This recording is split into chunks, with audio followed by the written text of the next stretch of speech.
I don't review a lot of horror movies on here, but I'm going to review one today.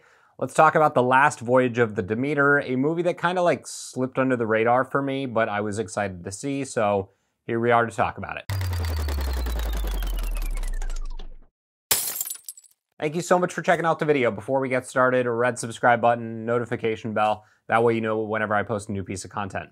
Okay, so The Last Voyage of the Demeter is a what-if movie. What if we took the story of Dracula, particularly Bram Stoker's Dracula, grabbed one of the chapters from the book, and then expanded it into a full 2-hour motion picture? And that's what this movie essentially is. There's a chapter in the book. It's about the voyage that Dracula's casket takes from Romania all the way to England, and it just explodes that into a movie, right? We know how that story ends if you've read the book or seen any of the films. He makes it to England, so like sad news for everybody and everyone on board the boat, right? And what's cool about this movie, what I really do love about it, is that it's better than I thought it was going to be. It looks fantastic, mostly. That is also one of the there is a visual aspect of the film that I do have one critique of, and it's really my only big critique with the film. So it has all that right, but it's not a straightforward like slasher movie.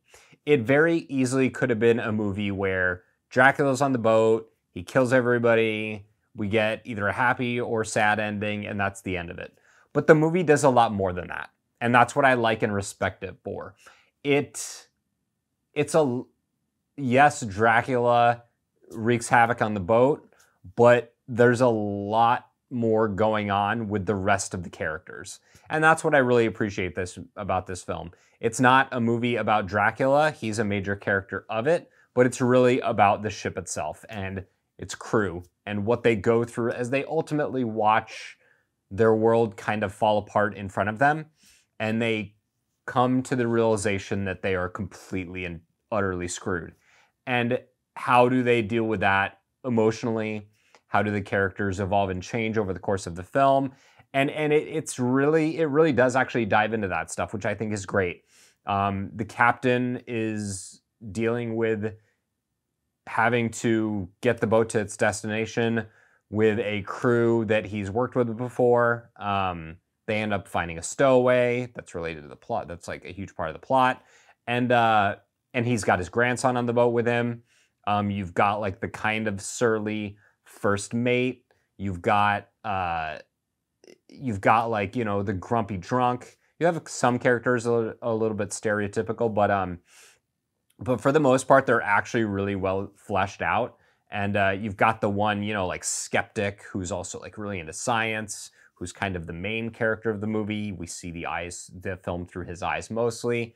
And yeah, this movie looks really great. I was pleasantly surprised at the cinematography, the camera angles, the lighting, all of that stuff was like really good. The look of Dracula himself is, the CG was not amazing. It was fine, but it was probably the 1 weak area of the movie.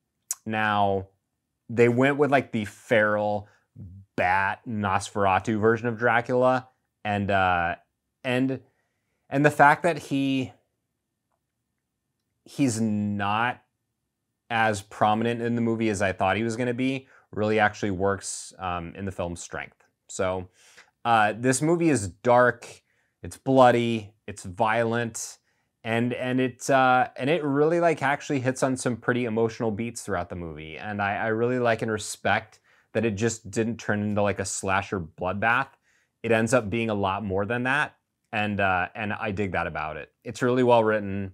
It's really well acted. I was pleasantly surprised with how much I enjoyed this movie, and this is one I'll go back and watch again. And really, in movies like this, you've seen a million different versions of Dracula, right? We've seen everything from, you know, Leslie Nielsen lampooning it in Dracula Dead and Loving It, to Bram Stoker's Dracula, to like Dracula Untold. Hell, we even got the third Blade movie had Dracula in it, and the less we talk about Blade Trinity, the better.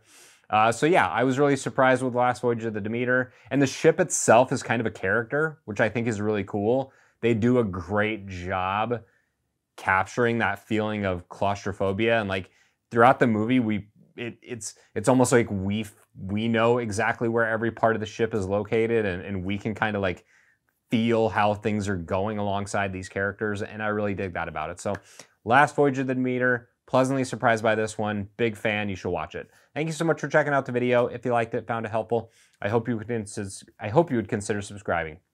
You can also like and share the video. That tells the powers that be it's worth promoting. And hit me up in the comments. Let me know what you think of this movie, and I'll see you next Wednesday at 9 a.m.